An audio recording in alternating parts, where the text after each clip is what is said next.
খিচুড়ি বানাবো। এই যে জল ফুটছে, খিচুড়ির জল ফুটছে। এখানে গোবিন্দভোগ চাল, এখানে ডালটা একটু হালকা ভেজে নেব। আর টমেটোটা দিতেই হবে আমার খিচুড়িতে। আর খিচুড়ির সাথে খাবো আলু ভাজা।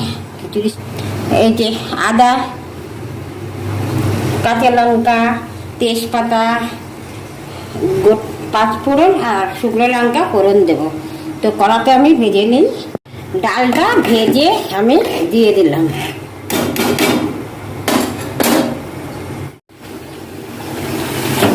আর এখানে আলু ভাজছি।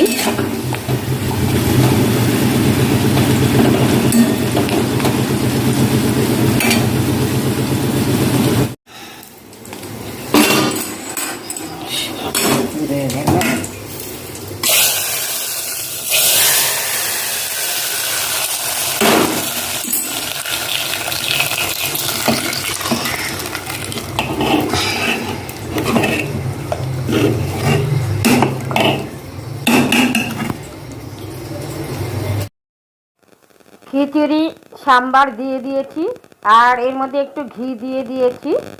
তো পরে একটু চিনিও দিয়েছি। তো খিচুড়ি হয়ে গেছে, আলু ভাজা হয়ে গিয়েছে। তো হয়ে যাওয়ার পর আমি না রেখে তারপরে স্নান সেরেছি। চানটা করে নিয়েই খিচুড়ির সঙ্গে কিন্তু গন্ধরাজ লেবু জমে যাবে একদম। তো যাই হোক, আমি একটু খিচুড়ি করে রেখে চান করে আমি আমার পুজোটা সেরে নিয়েছি। গোপুসোনাকে দিয়ে দিয়েছি। আজ হলো পূর্ণিমা। তো দেখিয়ে দিচ্ছি তোমাদেরকে একটু আমার গোপুসোনাকে। তো পুজো দিয়ে এসে তারপরে আমরা খেয়ে নেব। এখন খিচুড়িটা বেড়ে নিচ্ছি, খেয়ে নেব। তো আজকে একটুখানি বারমশাইকে বলেছি যে একটুখানি খিচুড়ি খেতে ইচ্ছে করছে। গতকাল বৃষ্টিও পড়েছিল, তো খিচুড়ি তো আমার খুবই ভালো লাগে। তো খিচুড়িটা করে নিলাম, আর সাথে আলু ভাজা, আর গন্ধরাজ লেবু, ওহো টমেটোও দিয়েছি এর মধ্যে। তো দেখো, আমার আজ পূর্ণিমা।